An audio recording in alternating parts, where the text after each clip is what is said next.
नमस्कार, मी राहुल कुलकर्णी, एबीपी माझामध्ये जगभरातल्या सर्व प्रेक्षकांचं स्वागत आहे. माझे दोन सहकारी रजत वशिष्ठ नागपूरवरून आणि मुकुल कुलकर्णी नाशिकवरून जोडले गेलेले आहेत. मुद्दा म्हणून आम्ही थोडासा उशिरा हा एपिसोड यासाठी करतोय की खूप सारा ड्रामा अनफोल्ड होणं बाकीच होतं. आणि जशी अपेक्षा वर्तवली जात होती की नाशिकमध्ये शेवटच्या क्षणाला भारतीय जनता पार्टी ही आपल्या दोन उमेदवाराचा, म्हणजे तसा त्याने एबी फॉर्म दिलेलाच नव्हता मुकुल, ते विड्रॉल करतील आणि मग शुभांगी पाटील, ज्यांनी खूप, मला असं वाटतं की एक सीझन्ड पॉलिटिशियन सारखी त्यांनी आज दिवसभरामध्ये भूमिका बजावली. म्हणजे गाडी त्यांची एकीकडे पार्क होती, त्या दुसरीकडेच दिसल्या. आणि मग आता जी एरवी सत्यजित तांबे यांच्या बाजूनं जर त्यांचे मामा उभा नाही राहिले, कारण मला काही आकडेवारी आहे, रजत तुझ्याकडे मी येणार आहे. कारण रजतकडे हे सांगण्यासारखं आहे की मगाशी मी संजय राऊत त्यांची प्रतिक्रिया ऐकत होतो रजत, तर ते असं म्हणाले की महाविकास आघाडीमध्ये समन्वयाचा अभाव आहे. आणि जे अकोला, नागपूर, नाशिकमध्ये घडलं त्यानंतर आम्हाला सुद्धा, आणि थोडासा टोन जो त्यांचा होता तो असा होता की महाविकास आघाडीचा धर्म पाळण्याची जबाबदारी आता फक्त एकट्या शिवसेनेवरती राहिलेली आहे. बाकी जे काही करायचं आहे ते पक्ष करतच आहे. तर पुढे जेव्हा काही होईल तेव्हा मात्र शिवसेना ही वेगळी भूमिका बजावेल. सत्ता गेल्यानंतरच्या पहिल्याच मोठ्या निवडणुकीमध्ये, कारण अंधेरीला मी गृहीत धरत नाही, कारण अंधेरीमध्ये भारतीय जनता पार्टीनं माघारच घेतलेली होती, शिंदे गटानं उमेदवारच दिलेला नव्हता. त्यामुळे पहिलीच मोठी निवडणूक आणि पूर्णपणे महाविकास आघाडी तितर बितर झाल्यासारखी दिसते. पण नाशिकमध्ये मुकुल, 2,58,351 मतदार आहेत. त्याच्यामध्ये नाशिक आणि नगर या दोन जिल्ह्याचा विचार केला तर तिथे राष्ट्रवादी काँग्रेसचं बऱ्यापैकी प्राबल्य दिसतं आहे. हे खरं आहे की जळगाव आणि नाशिकमध्ये भारतीय जनता पार्टीचं प्राबल्य आहे. पण आता सत्यजित तांबे यांना एरवी जर ते महाविकास आघाडीचे उमेदवार राहिले असते तर, आणि मामा त्यांच्या बरोबर असते तर, जी निवडणूक सोपी आहे असं वाटत होतं, आता ती सोपी नाहीये. आणि तुला ही शक्यता किती वाटते की अगदी मोठा चमत्कार सुद्धा घडू शकतो? निवडणूक सोपी हे नक्कीच राहिलेली नाहीये. जर सत्यजित तांबे यांच्याऐवजी त्यांचे वडील सुधीर तांबे यांनी निवडणूक लढवली असती, त्यांना काँग्रेस, राष्ट्रवादी काँग्रेस, त्याचबरोबर शिवसेना, ठाकरे गट यांचा जर पाठिंबा मिळाला असता तर ही एकतर्फी निवडणूक होती. एवढंच काय, सत्यजित तांबे यांच्या समोर जोपर्यंत शुभांगी पाटील ह्या नव्हत्या, म्हणजे असं म्हटलं जात होतं गिरीश महाजन नाशिकमध्ये आहे, गिरीश महाजन काहीतरी चमत्कार करतील, त्यांना संकटमोचक म्हणून कायमच एक बिरुदावली दिली जाते. त्यांच्या माध्यमातनं शुभांगी पाटील ह्या देखील माघारी घेतील असं वाटत होतं. त्यानंतर देखील ही निवडणूक एकतर्फी झाली असती. परंतु आता शुभांगी पाटील ह्या दटून राहिलेल्या होत्या. आपण बघितलं 3-3:30 वाजेपर्यंत त्यांचे फोन देखील स्विच ऑफ होते आणि ज्यावेळेस माघारीची वेळ टळून गेली त्यानंतर त्या प्रत्यक्ष जिथे माघारीचे अर्ज स्वीकारले जात होते त्या ठिकाणी आलेल्या होत्या. त्यामुळे त्यांनी हेच दाखवून दिलेलं आहे, मी डगमगलेली नाहीये, मी या निवडणुकीला पूर्णपणे सामोरे जात आहे. आता त्यामुळे झालं असं आहे की गेल्या 4 ते 5 वर्षापासून शुभांगी पाटील ह्या निवडणुकीची तयारी करत होत्या. त्यांची स्वतःची शिक्षक संघटना आहे, त्या स्वतः शिक्षिका आहे, एक महिला आहे आणि शिक्षकांमध्ये महिलेला एक वेगळं प्राधान्य दिलं जातं. ही सर्व सहानुभूती कॅश करण्याचा त्यांचा प्रयत्न आहे. अनेक वेळा पदवीधरांचे, शिक्षकांचे प्रश्न देखील आपण मांडले, ह्या 2 ते 3 दिवसापासून सांगतायत. आता आपण बघितलं की तुम्ही नुकतेच मतदारांच्या संदर्भातली आकडेवारी सांगितली. सर्वाधिक मतदार नोंदणी ही जर कुठे झाली असेल तर ती नगर जिल्ह्यामध्ये झालेली आहे. 1,16,000च्या आसपास इथली मतदार नोंदणी आहे. नाशिक मधली 60 ते 66,000च्या दरम्यान आहे. तिथून शुभांगी पाटील ह्या निवडणूक लढवत आहेत, म्हणजे त्या धुळे जिल्ह्यातल्या आहेत. तिथली मतदारांची नोंदणी ही 22,000च्या आसपास आहे. त्याचं माहेर आहे जळगावमध्ये, तिथली मतदार नोंदणी आहे 33,000च्या आसपास. आणि नंदुरबार जिल्हा, इथे 19,000च्या आसपास मतदार आहेत. त्यामुळे सर्वाधिक मतदार नोंदणी जर कुठे झाली असेल तर ती नगर जिल्ह्यामध्ये आहे. याचं कारणच असं आहे की सुधीर तांबे हे गेल्या 3री टर्म पासून ते नाशिक पदवीधर मतदारसंघाचं नेतृत्व करत आहेत. त्यांनी हा संपूर्ण मतदारसंघ पूर्णपणे बांधलेला आहे. एक काळ असा होता की भाजपचा हा बालेकिल्ला म्हणून ओळखला जात होता. मात्र प्रतापदादा सोनवणे हे धुळे लोकसभेचे उमेदवार होते, तिथे ते जिंकून आले. त्यानंतर इथे पोटनिवडणूक लागली आणि 2009 मध्ये सुधीर तांबे, विशेष म्हणजे आता जे चित्र आपल्याला बघायला मिळते, सत्यजित तांबे यांनी काय केलंय तर काँग्रेसचा उमेदवार होता, काँग्रेसच्या उमेदवारांनी आपला अर्जच भरला नाही आणि त्या जागी सत्यजित तांबे हे निवडणूक लढतात. म्हणजे एका पद्धतीने ते बंडखोर आहेत. ही इतिहासाची पुनरावृत्ती आहे, कारण 2009 मध्ये अशीच घटना घडलेली होती. सुधीर तांबे त्यावेळेस त्यांनी देखील बंडखोरी केलेली होती. काँग्रेसचा उमेदवार नितीन ठाकरे होते आणि त्यावेळेस यांना पक्षाने उमेदवारी दिली नव्हती. त्यावेळेस त्यांनी अपक्ष उमेदवारी केली, तिथून ते निवडून आले आणि त्यानंतर सलग 2 टर्म काँग्रेस पक्षावर ते निवडणूक लढत आहेत. त्यामुळे एक काळ असा होता की यांना तांबे कुटुंबांनी बांधलेला हा संपूर्ण मतदारसंघ होता. मात्र आता सत्यजित तांबे निवडणुकीच्या रिंगणात उतरलेले आहेत. अनेक शिक्षक संघटनांचं म्हणणं असं आहे की आमचा पाठिंबा सुधीर तांबेंना होता, आम्ही सत्यजित तांबे यांना पाठिंबा का द्यावा असा प्रश्न ते उपस्थित करतात. त्याचबरोबर नाशिकसह नगरमध्ये राष्ट्रवादी काँग्रेस आणि काँग्रेस विचारसरणीचे मतदार आहेत, तिथले आमदार देखील आहेत, त्यामुळे त्यांची भूमिका अत्यंत महत्वाची ठरणार आहे. इथे प्रश्न आहे ठाकरे गटाचा, कारण शिवसेनेने ह्या मतदारसंघाकडे याआधी आपण निवडणूक लढवणार या दृष्टीने बघितलेलं नव्हतं. ठाकरे गटाची तयारी अद्याप देखील कुठल्या स्वरूपाची नाहीये. त्यांनी अचानक म्हणजे काँग्रेसच्या घरामध्ये कुठेतरी भांडण झालेलं आहे आणि त्यामध्ये ठाकरे गटाने उडी मारली आणि तो आपल्याकडे खेचून घेतला.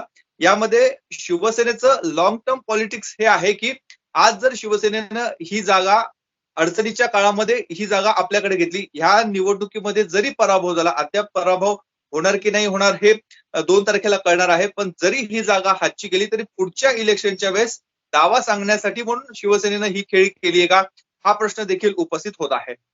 नाही मुकुल, याच्यामध्ये ना परसेप्शनचा पण खेळ आहे. परसेप्शनचा खेळ हा आहे की विधान परिषदेचं जे सभापती पद आहे नीलम गोरे यांच्याकडे जे आहे, हे सगळं अरिथमॅटिक बदलणार आहे. म्हणजे भारतीय जनता पार्टीने एका अपक्ष उमेदवाराला का पाठिंबा दिलाय, तर त्यांच्यासाठी हा मतदारसंघ, भले तो नासे फरांदे वगैरेंचा मतदारसंघ होता, अनेक वर्ष तो भारतीय जनता पार्टीकडे राहिलेला आहे, पण तरी सुद्धा त्यांना हे माहिती आहे की विधान परिषदेमध्ये जर काँग्रेसचा एक उमेदवार कमी होत असेल आणि अपक्ष वाढत असेल तर ते त्यांच्या दृष्टीने महत्वाचं आहे. पण रजत, ही सगळी जी खेळ आहे, ही जी सगळी परसेप्शनची लढाई आहे, त्याच्यामध्ये एक परसेप्शन तर निश्चितपणे क्रिएट झाले, ते हेच आहे की महाविकास आघाडी ही एकसंघ नाहीये. सुरुवातीला अकोला आणि अमरावती आणि मग अमरावती आणि नागपूर याच्यावरच्या जागा वाटपावरून झालं, मग नाना पटोले काहीतरी बोलले, मग त्यात शिवसेनेमध्ये असं मत झालं की आम्हाला अमरावतीची खरं तर जागा लढायची होती.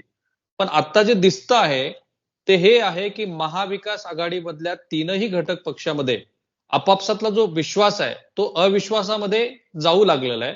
नागपूर आणि अकोला हे अमरावती हे त्याचं उदाहरण आहे. पण आपण नागपूरपासून सुरुवात करू. नक्कीच राहुलजी, ज्या पद्धतीने नागपूरच्या जागेसंदर्भात गेल्या काही दिवसांमध्ये राजकारण झालेलं आहे, त्याचं विश्लेषण एका वाक्यामध्ये करायचं असेल तर नागपूरची जागा जी काँग्रेससाठी आणि महाविकास आघाडी एक पॉलिटिकल युनिट म्हणून जी सोपी जागा होती, कारण नागो गाणार जे आहे महाराष्ट्र राज्य शिक्षक परिषदेचे उमेदवार आहे, गेल्या 2 टर्म पासून ते इथे आमदार आहे आणि भाजप त्यांना नेहमी पाठिंबा देते. मात्र नागो गाणार एक व्यक्ती म्हणून एक शिस्तप्रिय शिक्षक आहे आणि सध्याच्या राजकारणामध्ये त्यांची जी शिस्तप्रियता आहे ती फारशी लोकांना आवडत नाही. सोबतच त्यांच्यावर आरोप होते की त्यांनी फारसे काम शिक्षकांसाठी नाही केले. जुनी पेन्शनचा एक विषय जो आहे तो फारच मोठा मुद्दा आहे आणि यंदाच्या विधानसभा अधिवेशनाच्या वेळेला जुनी पेन्शनचा मुद्दा आला तर देवेंद्र फडणवीसांनी राज्याची सध्याची आर्थिक स्थिती समोर ठेवत त्या संदर्भात जरी स्पष्ट मत व्यक्त केलं नव्हतं तरी त्यांनी सांगितलं होतं की जुनी पेन्शन आता त्या संदर्भात निर्णय तात्काळ होणं थोडंसं अशक्य आहे. त्यामुळे एक निवडणूक काही अंशी काँग्रेसला, महाविकास आघाडीला सोपी होती. मात्र उमेदवार निश्चित करताना ज्या पद्धतीने सुरुवातीला काँग्रेसने नागपूरच्या जागेवर दावा सांगितला होता आणि एक असा परसेप्शन होता की काँग्रेस ज्या शिक्षक संघटनेला पाठिंबा देईल तोच महाविकास आघाडीचा उमेदवार राहील, म्हणजेच एका प्रकारे काँग्रेससाठी हा मतदारसंघ होता. मात्र अचानकच 11 तारखेला मुंबईमध्ये महाविकास आघाडीची एक बैठक झाली आणि त्याच्यामध्ये कधीही कोणीही विचार केला नव्हता त्या पद्धतीने ती जागा काँग्रेसने शिवसेनेला देऊ केली, अशा पद्धतीची एक माहिती समोर आली आणि शिवसेना प्रणित जी शिक्षक सेना आहे त्याचे जे गंगाधर नाकाळे त्यांना उमेदवारी पण जाहीर करण्यात आली. सुभाष देसाई होते, जयंत पाटील होते, अशा मोठ्या नेत्यांनी त्यांची उमेदवारी जाहीर केली. त्यामुळे कुठेतरी असं वाटलं होतं की काँग्रेस जी आहे राज्य पातळीवर इतर जागांवर काही ऍडजस्टमेंट करू पाहत आहे, शिवसेनेची मदत दुसऱ्या ठिकाणी घेताना नागपूरची जागा ते सॅक्रिफाईस करतायत. मात्र ज्या पद्धतीने नाशिकमध्ये खेळी झाली आणि पुन्हा दोन्ही मतदारसंघ अदलाबदली करण्याचा निर्णय झाला, याच्यामुळे काँग्रेसची तर नाचक्की झालेलीच आहे. सोबतच जसा प्रश्न तुम्ही विचारला की महाविकास आघाडीमध्ये समन्वय नाही का, हा प्रश्न अगदी चर्चेला आलेलाच आहे. पण त्याच्याही पुढे जाऊन आता जसं तुम्ही बोललात की महाविकास आघाडीमध्ये एकमेकांसंदर्भातला अविश्वास आहे का, पद्धतीने संजय राऊत आज त्यांनी शिक्षक भारतीच्या आमदारांना संपर्क केला आणि त्याच्यानंतर म्हणाले की कपिल पाटलांना संपर्क केला आणि त्याच्यानंतर नागपुरात जो शिक्षक भारतीचा उमेदवार आहे त्यांनी माघार घ्यावी असं मत व्यक्त केलं. मात्र शिक्षक भारती काही ऐकायच्या मनस्थितीमध्ये सध्या नाहीये. तर महाविकास आघाडी नागपूरची जी जागा आहे त्याच्यामुळे महाविकास आघाडीची धुसफूस आहे ती राज्य पातळीवरची समोर येऊ लागलेली आहे. आता थोड्या वेळ पूर्वीची जर अपडेट आपण पाहिली, ग्रामीणचे जे शिवसेनेचे जिल्हा उपाध्यक्ष आहेत त्यांनी आपला राजीनामा दिला आहे. मी त्यांच्याशी फोनवरही बोललो. त्यांनी राजीनाम्यामध्ये जरी फार काही लिहिलेलं नाहीये, मात्र त्यांच्या मनामध्ये फार रोष आहे. शिवसेना एकेकाळी ताठरपणाने भूमिका घेत होती. जेव्हा मतदार जो आहे तो शिवसेनेला देऊ करण्यात आलेला होता. बी फॉर्म जो आहे तो शिवसेनेच्या उमेदवाराला देण्यात आलेला होता. मग का शिवसेना मागे हटली, अशा पद्धतीचा एक रोष आहे. तिकडे राष्ट्रवादी काँग्रेसचे जरी ते छोटे कार्यकर्ते आहेत, मात्र त्यांनी मोठ्या नेत्यांचा ऐकण्यास नकार दिला. आज दिवसभर ते नॉट रिचेबल होते आणि त्यांनी आपला उमेदवारी अर्ज सतीश शेटकेलवारांनी कायम ठेवलेला आहे. त्यामुळे राष्ट्रवादी काँग्रेस असेल, शिवसेना असेल, यांच्यामधून विरोधाचे स्वर उभे राहावे लागलेले आहेत. आणि सोबतच नाना पटोले यांच्या भूमिकेसंदर्भात नक्कीच काँग्रेसमध्ये काहीशी नाराजी आहे. काँग्रेसचे अनेक नेते खासगीत असं सांगतायत की हे सर्व प्रकरण चांगल्यारीत्या हाताळता आले असते आणि त्यामुळे महाविकास आघाडी आणि काँग्रेसचा वरचष्मा या मतदारसंघावर राहिला असता. राईट. भारतीय जनता पार्टीच्या राजकारणाचं अविभाज्य अंग काय आहे, तर ते छोट्या छोट्या यशाचं सुद्धा जोरात सेलिब्रेशन करतात आणि कुठलीही निवडणूक ते अतिशय गांभीर्यानं घेतात. 5 पैकी मागच्या वेळेला त्यांचे 2 आमदार होते. आता चर्चा अशी आहे राजकीय विश्लेषकांच्या मते, खरी जी निवडणूक आता होईल ती होईल औरंगाबादमध्ये. नाशिकचं आत्ताच आपण विश्लेषण आणखी खोलात जाऊन करायचंच आहे. पण औरंगाबादमध्ये सुद्धा राष्ट्रवादी काँग्रेसचे जे 3 वेळेचे आमदार आहेत विक्रम काळे, ते इन्कम्बंट आहेत. त्यांच्यामुळं त्यांच्या विरोधामध्ये काही प्रमाणामध्ये नाराजी आहे. तिथे किरण पाटील यांना भारतीय जनता पार्टीने उतरवलंय. बीजेपीनी कोकणमध्ये सुद्धा खूप मोठा जोर लावलेला आहे. ज्ञानेश्वर म्हात्रे आणि बाळाराम पाटील जे महाविकास आघाडीचे आहेत त्यांच्या विरोधात ही लढत आहे. तिथेही खूप मोठा फोर्स लावलाय. पण मुकुल असं आहे की तुमच्या या नाशिक मतदारसंघातल्या जर शैक्षणिक संस्था बघितल्या, हे खरं आहे की ही काही शिक्षक मतदारसंघाची निवडणूक नाहीये, पण शैक्षणिक संस्थांचं मोठं प्राबल्य या निवडणुकीमध्ये असतं. तिथे कोणाचा कसा अप्रोच असतो ते पाहता हे घटक फार महत्वाचे ठरतात.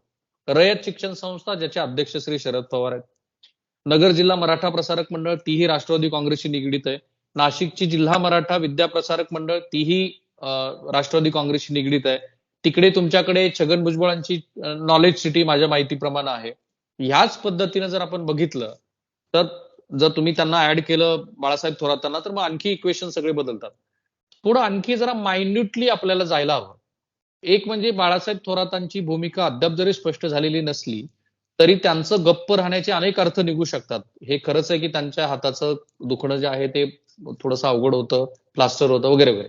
जर बाळासाहेब थोरातांनी आपल्या भाच्याच्या विरोधात भूमिका घेतली तर आकडेवारी सहित आपल्याला महाराष्ट्राला हे सांगता येईल का की सत्यजित तांबे यांच्याबद्दल आपण म्हणतोय हे अवघड आहे, पण काही जणांच्या मते तर काहीही होऊ शकतं अशा पद्धतीची ही निवडणूक आहे. आणि मी शैक्षणिक संस्थांचा रेफरन्स दिलाच. नाही, बरोबर आहे. उत्तर महाराष्ट्रातल्या जेवढ्या शैक्षणिक संस्था आहेत त्या कुठे ना कुठे काँग्रेस, राष्ट्रवादी काँग्रेस यांच्याच विचाराशी संबंधित आहेत. किंवा ज्या शिक्षक संघटना आहेत, म्हणजे महाराष्ट्र राज्य शिक्षक सेना जी आहे, त्यांनी 2 दिवसापूर्वीच जाहीर केलं की आम्ही पाठिंबा हा सुधीर तांबेंना दिलेला होता, कारण ते कुठेतरी महाविकास आघाडी आणि काँग्रेस विचाराशी एकनिष्ठ होते. परंतु त्यांनी आता थेट भाजपमध्ये जाण्याचा प्रयत्न त्यांचा सुरू आहे. म्हणजे त्यांना भाजपचा पाठिंबा मिळणार हे ओपन सिक्रेट आहे. त्यामुळे त्यांनी सत्यजित तांबे यांचा पाठिंबा हा काढून घेतलेला आहे. ते शुभांगी पाटील ज्यावेळेस आज आलेल्या होत्या त्यावेळेस शुभांगी पाटील यांच्या मागे उभे होते, म्हणजे त्यावेळेस त्यांचा पाठिंबा देखील बघायला मिळाला. तुम्ही जो उल्लेख केला मराठा विद्या प्रसारक, हे निश्चितच आहे राष्ट्रवादी काँग्रेसशी निगडीत ही संस्था आहे. अनेक वेळा शरद पवार असतील, अजित पवार यांच्या इथे भेटी झालेल्या आहेत. त्यांच्या माध्यमातून त्यांना काही प्रमाणामध्ये निधी देखील देण्यात आलेला आहे. नगर जिल्ह्यामध्ये देखील असंच आहे. जळगावमध्ये देखील आपण बघितलं तर काही ना काही प्रमाणामध्ये काँग्रेस, राष्ट्रवादी काँग्रेसचा हा वर्चस्व बघायलाच मिळतोय. परंतु जर निवडणुकीमध्ये आता बाळासाहेब थोरात यांनी आपली भूमिका स्पष्ट केलेली नाहीये. राधाकृष्ण विखे पाटील यांनी हाच धागा पकडला होता की थोरातांनी आपली भूमिका स्पष्ट करावी. थोरातांनी महाविकास आघाडीचा जो उमेदवार असेल त्याच्यासाठी संगमनेर तालुक्यामध्ये सभा लावावी, अशा स्वरूपाचं दिवस असण्याचं काम राधाकृष्ण राधाकृष्ण विखे पाटील यांनी केलेलं आहे. दुसरीकडे विखे पाटील असंही म्हणतात, जर पक्षाने तर मला आदेश दिला तर जो आमचा उमेदवार राहील, म्हणजे भाजप जो उमेदवार पुरस्कृत करेल मला त्याचं काम करायचंय. या निवडणुकीमध्ये कुठे ना कुठे केंद्रबिंदू हे राधाकृष्ण विखे पाटील देखील ठरणार आहेत, कारण त्यांचे बंधू राजेंद्र विखे हे देखील निवडणूक लढवण्याची तयारीमध्ये होते, परंतु त्यांनी ऐनवेळी माघार घेतली. त्यामुळे विखे पाटील यांच्या माध्यमातून देखील काही प्रमाणामध्ये मतदारांची नोंदणी झालेली आहे. ते एक गठ्ठा मतदान आहे. ते एक गठ्ठा मतदान जर सत्यजित तांबे यांना मिळालं तर काही प्रमाणामध्ये सत्यजित तांबे यांच्या अडचणी कमी होतील. दुसरीकडे आपण बघितलं की राम शिंदे यांनी देखील प्रयत्न केलेले होते की सत्यजित तांबे हे भाजपचे उमेदवार असावेत. त्यामुळे एक नक्की आहे, एकीकडे कुठे ना कुठे राम शिंदे आणि विखे पाटील यांच्यामध्ये काही प्रमाणात सुप्त संघर्ष जरी असला तरी सत्यजित तांबे यांच्यासाठी दोघांची ताकद ही लागणार आहे, हे देखील आपण लक्षात घ्यायला पाहिजे. नाशिक सारख्या ठिकाणी शहरामध्ये भाजपचे 3 आमदार आहेत, ग्रामीण भागामध्ये शिंदे गटाचे 2 आमदार आहेत. त्यांची ताकद किती मिळते. त्याचबरोबर जळगावमध्ये स्वतः गिरीश महाजन हे तिथे असणार आहेत, गुलाबराव पाटील आहेत. त्यामुळे या सर्व नेत्यांची जे सत्ताधारी आहेत, जे मंत्री आहेत, ते कशा पद्धतीने आपली यंत्रणा राबवतात हे बघणं महत्वाचं आहे. त्यामुळे जरी असं वाटत असलं की सत्यजित तांबे यांच्यासाठी ही निवडणूक जरा अवघड झालेली आहे, शुभांगी पाटील आणि त्यांना मिळणाऱ्या इतर संघटना पक्षांचा पाठिंबा बघता, पण दुसरीकडे बाळासाहेब थोरात असतील, राधाकृष्ण विखे असतील, राम शिंदे यांची जर ताकद मिळाली तर एक चांगली लढत नाशिक पदवीधर विधानसभा मतदारसंघामध्ये, विधान परिषद मतदारसंघामध्ये आपल्याला बघायला मिळणार आहे. मुकुल, 2 मुद्दे आहेत. मी श्री शरद पवार यांचं स्टेटमेंट आणि श्रीमती सुप्रिया सुळे यांचंही स्टेटमेंट खूप केअरफुली बघितलं आणि मला असं लक्षात आलं की ते एक वेगळ्या पद्धतीचा रोख आहे त्यांच्या बोलण्यामध्ये. शरद पवार असं म्हणाले की जर एकत्रित बसले असते तर यातनं काहीतरी तोडगा निघाला असता.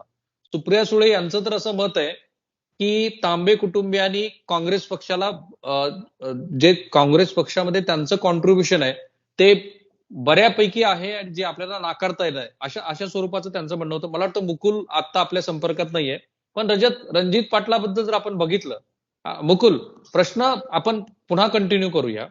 सुप्रिया सुळे असं म्हणाल्या की तांबे कुटुंबियांचं काँग्रेसमधलं जे कॉन्ट्रीब्युशन आहे ते नाकारता येणार नाही.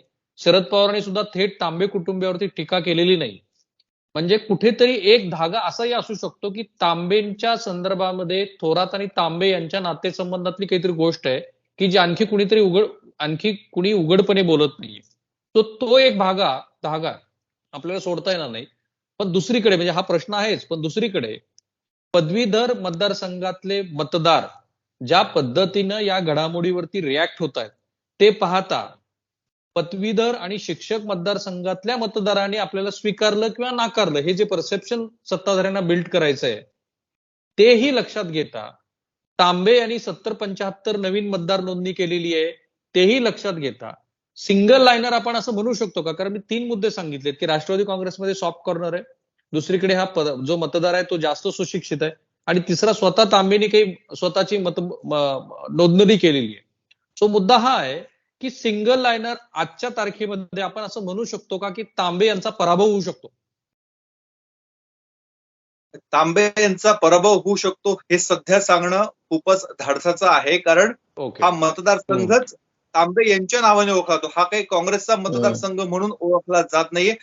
मगाशीच मी सांगितलं की गेल्या 3 टर्म पासून सुधीर तांबे मतदारसंघ हे बांधता आहेत आणि त्यांनी मोठ्या प्रमाणामध्ये मतदार नोंदणी देखील केलेली आहे. दुसरीकडे आपण पुन्हा हेच सांगतोय की तुमचा जो प्रश्न होता की कशा पद्धतीने याचा परिणाम होऊ शकतो, प्रश्न हा आहे की सत्यजित तांबे यांनी आपली भूमिका अद्याप सांगितलेली नाही. ते म्हणतात नाही, माझा प्रश्न हा आहे मुकुल, माझा प्रश्न हा आहे की राष्ट्रवादी काँग्रेसचा कुठेतरी सॉफ्ट कॉर्नर अजून आहे की काय? नाही, आज जर आपण बघितलं तर राष्ट्रवादी काँग्रेसचे जे नेते होते त्यांच्याच वाहनामध्ये बसून शुभांगी पाटील ह्या जिथे माघार घेतली होते त्या ठिकाणी आलेल्या होत्या. त्यामुळे आता महाविकास आघाडीला कुठे ना कुठे आपली एकी ही दाखवावीच लागणार आहे आज. परंतु त्यामध्ये दुसरा भाग हा पण आहे की सत्यजित तांबे यांचे वैयक्तिक संबंध अनेक नेत्यांशी आहे.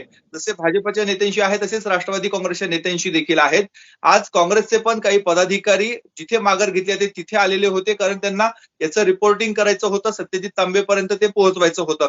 जी एकीकडे आपण सोशल मीडियावर बघतोय की जी टीका केली जाते सत्यजित तांबे असेल किंवा सुधीर तांबे यांच्याविषयी टीका केली जाते, मात्र दुसरीकडे हा देखील एक मतप्रवाह दिसून येतोय की काँग्रेसने तरुणांना संधी देण्यास हरकत काय होती. एकीकडे राहुल गांधी यांची भारत जोडो चालू आहे, दुसरीकडे बरोबर.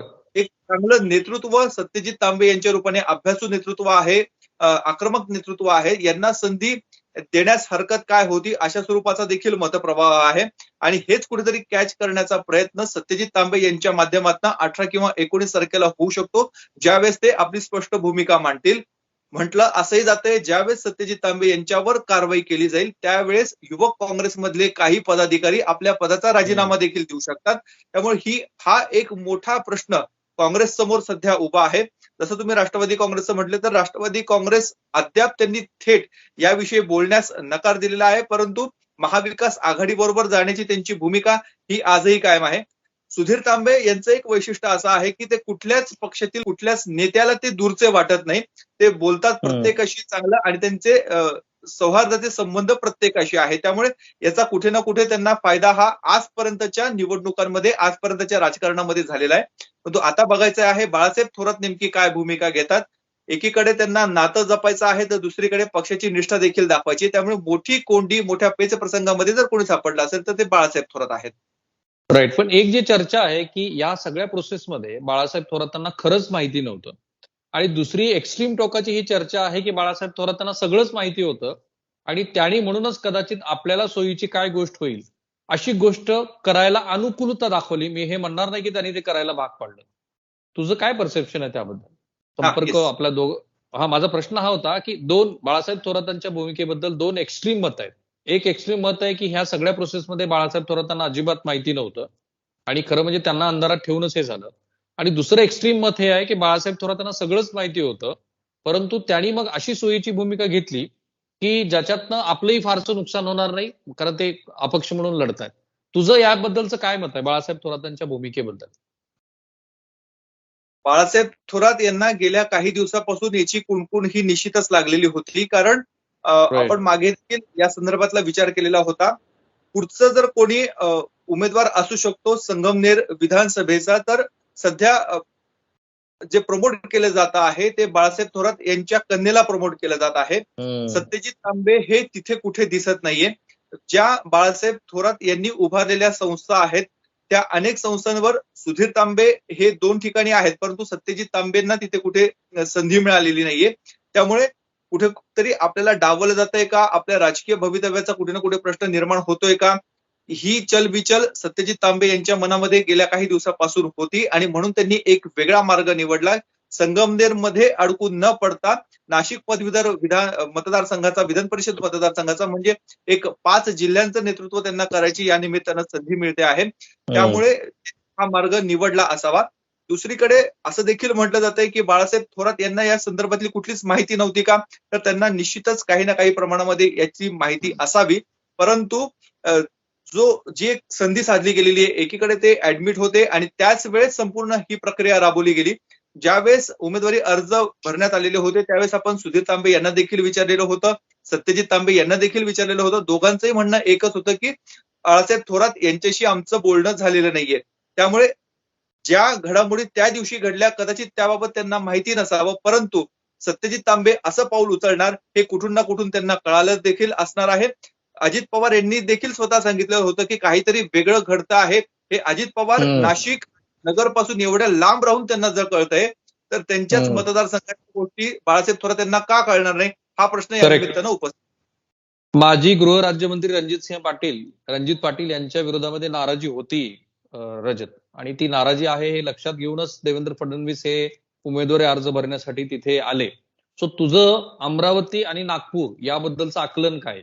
कोणाची बाजू वरचढ तुला दिसते? अमरावतीमध्ये नक्कीच तिथे जसं नागपूरचा केस होता तसंच अमरावतीमध्येही काँग्रेसला किंवा महाविकास आघाडीला संधी होती. मात्र भाजपने रणजित पाटील यांची उमेदवारी अनेक आठवड्यांपूर्वीच जाहीर केलेली होती.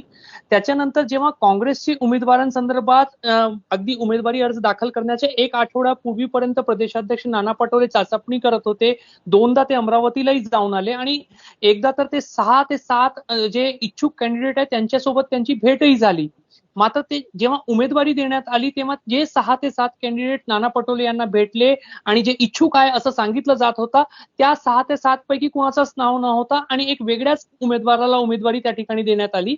त्यामुळे असं म्हटलं जात आहे की काँग्रेसमधून उमेदवारी घेण्यासाठी बरेचसे लोक जरी ते समोर इच्छुक होते तरी अखेरच्या मिनिटामध्ये त्यांनी फारशी इच्छा दाखवली नाही आणि त्यामुळे काँग्रेसला एक नौखा जो उमेदवार आहे त्याला उमेदवारी द्यावी लागली. खरं पाहिलं तर टेक्निकली जो उमेदवार आहेत सध्या लिंगाडे जे उमेदवार आहेत त्या ठिकाणी काँग्रेसचे ते टेक्निकली शिवसेनेमध्ये होते आणि अगदी उमेदवारी देताना त्यांना काँग्रेसमध्ये प्रवेश देण्यात आला आणि त्यांना उमेदवारी देण्यात आली. तर त्यामुळे कुठंतरी काँग्रेसने नियोजनबद्ध पद्धतीने अमरावती संदर्भात तयारी केली नाही का? उमेदवार जसं रणजित पाटलांची उमेदवारी खूप आधी जाहीर झाली होती त्याच पद्धतीने काँग्रेसने आपला स्ट्रॉंग मतदारसंघ असू शकतो, रणजित पाटील यांच्या विरोधातली जी नाराजी आहे आपल्याला ती एनकेश करता येऊ शकते याच्यासाठीची तयारी जी आहे ती केली नव्हती का? तर नक्कीच असं सध्या तरी दिसतंय की काँग्रेसची तयारी थोडीशी कमी पडली किंवा नियोजन थोडासा कमी पडला. जसं तुम्ही विचारला की आता त्या काय स्थिती आहे, तर नक्कीच ज्या पद्धतीने रणजित पाटील यांची तयारी आधीपासून होती, भाजपने त्यांची उमेदवारी आधी निश्चित केली आणि नियोजनबद्ध पद्धतीने भाजपचा सगळं कारभार तिथे चालत आहे. स्वतः देवेंद्र फडणवीस आणि बावनकुळे त्या ठिकाणी गेले, सभा सुद्धा एक झाली. तर अपर हँड कुठंतरी बीजेपीला आहे त्या ठिकाणी. जर नागपूरचा आपण जर विचार केला तर पुन्हा तीच परिस्थिती आहे. अजूनही या क्षणापर्यंत काँग्रेसने अधिकारिकरित्या जाहीर केलेलं नाही की ते कुठल्या शिक्षक संघटनेला आपला पाठिंबा देणार आहे. फक्त आज सकाळपासून चर्चा सुरू आहे की विदर्भ माध्यमिक शिक्षक संघाला काँग्रेसचा पाठिंबा राहील कारण ते काँग्रेसचे नॅचरल जुने पारंपरिक अलाईज आहेत. त्यांच्यासोबत काँग्रेसने या मतदारसंघाच्या अनेक निवडणुका लढलेल्या आहेत. मात्र अजूनही काँग्रेसच्या कुठल्याही मोठ्या नेत्याने किंवा कुठल्याही पेपरवर असा पाठिंबा जो आहे तो जाहीर झालेला नाही. ज्या पद्धतीने नागो गाणार या संदर्भातला भाजपचा पाठिंबा दिल्ली मधून पार्लमेंटरी बोर्ड मधून ओके होऊन एका पत्रकाच्या माध्यमातून तो जाहीर करण्यात आलेला होता, तसं घडलेला नाही. दुसऱ्या बाजूला काल भाजपची या नागपुरात रेशीमबागच्या कार्यालयामध्ये एक संवाद सभा झाली ज्याच्यामध्ये स्वतः देवेंद्र फडणवीस होते आणि देवेंद्र फडणवीसांचा वाक्य होता की ही निवडणूक आपल्याला अंगावर घ्यायची आहे. महाराष्ट्र राज्य शिक्षक परिषदेचा जरी उमेदवार असला तर भाजपच्या प्रत्येक कार्यकर्त्याला ही निवडणूक जी आहे ती अंगावर घ्यायची आहे. म्हणजेच भाजप पूर्णपणे पाठीशी नागो गाणार आणि त्यांच्या संघटनेच्या मागे उभा आहे आणि नियोजनबद्ध पद्धतीने तयारी सुरू झाली आहे. एक सभा सुद्धा काल झाली. दुसऱ्या बाजूला काँग्रेसचा आज उमेदवारी अर्ज परत घेण्याचा दिवस उलटून गेला. मात्र अजूनही काँग्रेसचा पाठिंबा कोणाला आहे या क्षणाला अधिकारिकरित्या स्पष्ट नाहीये. त्यामुळे कुठंतरी काँग्रेसचा जो गोंधळ आहे तो लवकर संपण्याची आणि काँग्रेसने मैदानात उतरून महाविकास आघाडीने मैदानात उतरून ही निवडणूक लढण्याची गरज आहे. राईट. रजत आणि मुकुल, मला शिवसेनेची फार चिंता वाटते. चिंता यासाठी की महाविकास आघाडीचा हा जो प्रयोग आहे हा प्रयोग पहिल्याच मोठ्या निवडणुकीमध्ये इतका विस्कटून गेलाय की यानंतरच्या स्थानिक स्वराज्य संस्थांच्या निवडणुकीमध्ये काय होईल याचा आपल्याला लगेच अंदाज येऊ शकतो. आणि त्यामुळं शिवसेनेवरती ही टीका होईल, आता ती होताना दिसत नाही पण ती निश्चितपणे होईल की महाविकास आघाडीचा जो प्रयोग होता तो सत्तेसाठी एकत्रित आलेल्या राजकीय पक्षांचा प्रयोग होता. ही काही तत्वाची बांधणी नव्हती आणि ती नव्हती म्हणूनच खूप लवकर विस्कटून गेली. आणखीन एक गोष्ट आहे की श्री प्रकाश आंबेडकर यांच्या बरोबरची शिवसेनेची जी संभाव्य युती आहे ती युती जेव्हा घोषित होईल त्यावेळेला विशेषतः राष्ट्रवादी काँग्रेसची याबद्दलची भूमिका काय असेल? कारण प्रकाश आंबेडकर हे सातत्यानं शरद पवार आणि काँग्रेसबद्दल टीका करतात आणि आता जवळपास शिवसेनेने सुद्धा हे गृहीत धरलंय असं दिसतंय. कारण प्रकाश आंबेडकर यांची पत्रकार परिषद झाल्यानंतर दुसऱ्या दिवशी मी सामना बघत होतो तर सामनाचा पहिला मतळा होता की प्रकाश आंबेडकर यांनी असं सांगितलं की लवकरच शिवसेना आणि प्रकाश आंबेडकरांच्या पक्षाची युती घोषित होईल. त्यामुळे हे खूप इंटरेस्टिंग असणार आहे आणि ते खूप लवकर घडेल. ते असंच आहे की महाविकास आघाडीच्या या ज्या काही वैचारिक बांधणीची महाराष्ट्राला सतत आठवण करून दिली गेली 2.5 वर्षामध्ये ती खरं तर सत्तेसाठी एकत्रित आलेल्या पक्षांची बांधणी होती. आणि या प्रश्नावरती जेव्हा जेव्हा शिवसेनेला प्रश्न विचारले जातील ते फक्त प्रश्नाला उत्तरं देण्याच्या मर्यादित असणार नाहीयेत. पुढच्या शिवसेनेच्या सगळ्या राजकीय वाटचालीसाठी हे सगळं फार महत्वाचं ठरणार आहे. आणि मुकुलचं तर पूर्ण लक्ष हे सत्यजित तांबे यांच्याकडे आहे.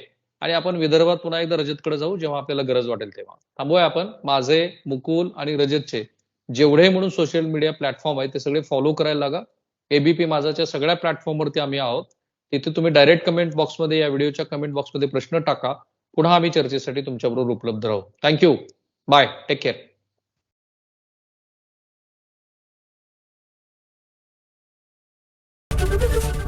एबीपी माझा, उघडा डोळे बघा नीट.